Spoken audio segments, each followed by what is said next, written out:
og mor var taget til fest igen. Og igen var børnene alene hjemme. Men heldigvis var Wendy en rigtig god storesøster for sine små brødre, John og Michael. De elskede, når hun fortalte om Ønskeøen, hvor Peter Pan boede sammen med de glemte drenge, og om Pans fjende, den onde kaptajn Klo, som engang havde fået sin ene hånd spist af en krokodille, og engang Peter Pan glemte sin skygge. Men hov, hvad var det, der pludselig hoppede ind af vinduet? Det er Peter Pans skygge, råbte Wendy. Skynd jer frem!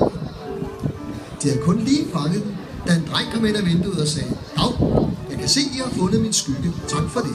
Det er mig, der er Peter Pan. Har I lyst til at besøge mig på Ønskeøen?" "Ja!" råbte drengene, "men hvordan kommer vi derhen?"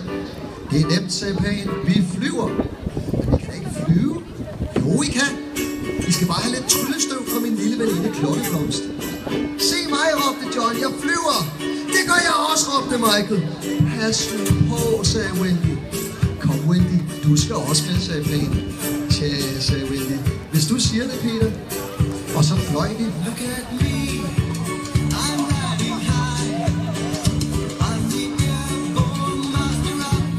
I må gerne klappe. De er ikke spor frem. De kan lide det. De springer bedre, hvis I klapper.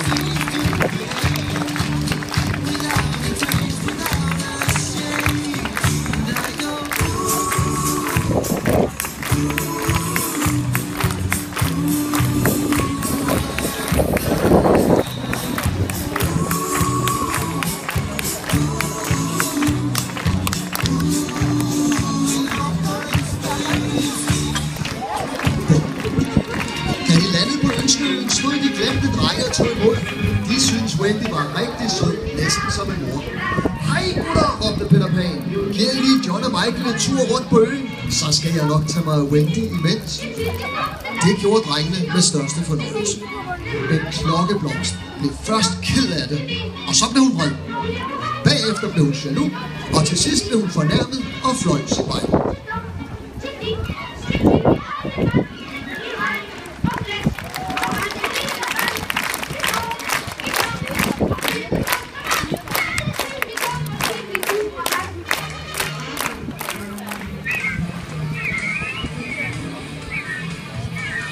John og Michael var blevet rigtig gode venner med de glemte drenge.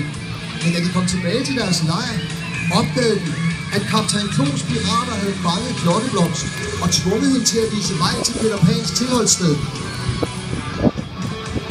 Det kunne godt gå hen og blive farligt.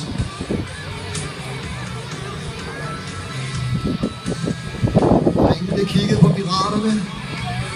Piraterne kiggede på drengene. De skulede til hinanden. Den eneste, der ikke så noget som helst, det var Peter Pan. Han så kun Wendy, og Wendy så kun ham.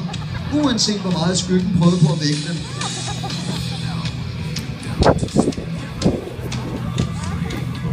De skulede til hinanden. Tættere på. Spændingen steg.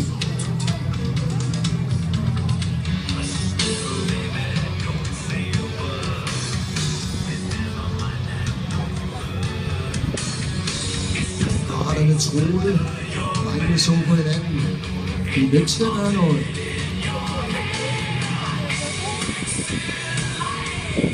Stadig hentet.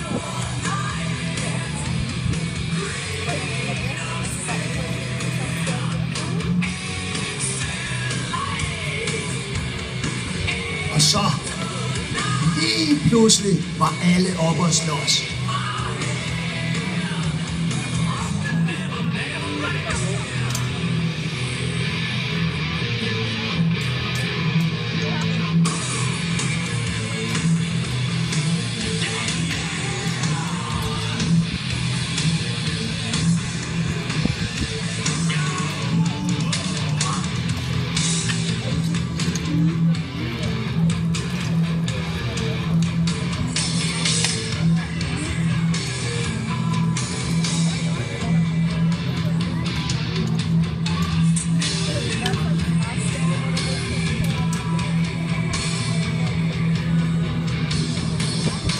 Kampen gik ikke særlig godt, og til sidst var de glemte drenge helt omringet.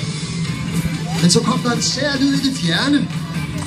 Det var krokodillen. Den havde fået færden af piraterne. Og så var den blevet sulten og trængt til noget at spise, og den ville lige se, om kaptajn Klo gav en hånd. Men det gjorde han ikke. Pludselig fik alle piraterne rigtig travlt med at komme væk. I må godt klappe krokodillen også. De glemte drenge alt let på vej. Ja, de er rigtig bange, de der pirater, de er overhovedet ikke klare. Kom så efter.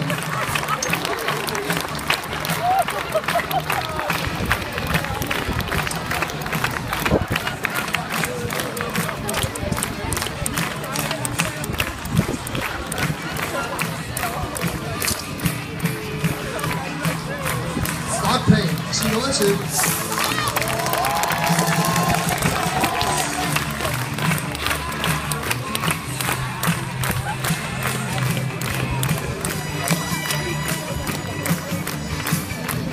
Som I kan se, så er både John og Wendy og Skyggen og Pan og Wendy vågnet op.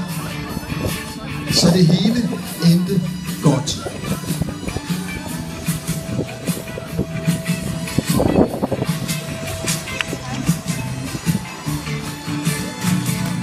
Knapsnupperforeningen i Danmark, Showteam Sjælland siger rigtig mange tak til fægterne fra Københavns Historiske Fægteklub.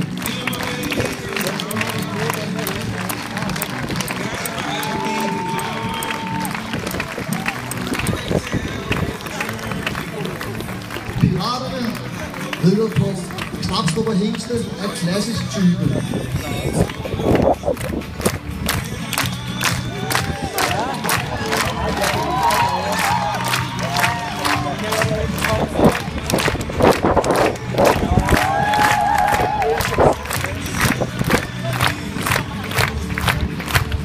De glemte drenge rider på knapsnupper af sportstype.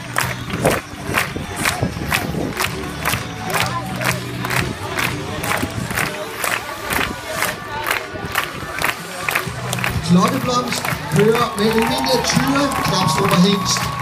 Der er i alt 4 hingste med i showet.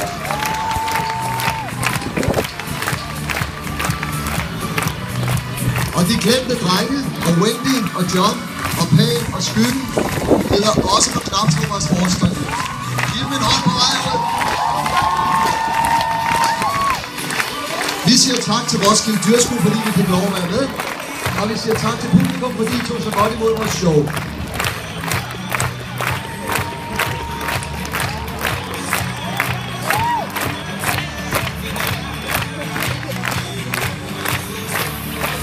Årets show er dedikeret til Margrethe Madsen. Vi savner dig så meget, Margrethe. Men vi ved, du er et sted.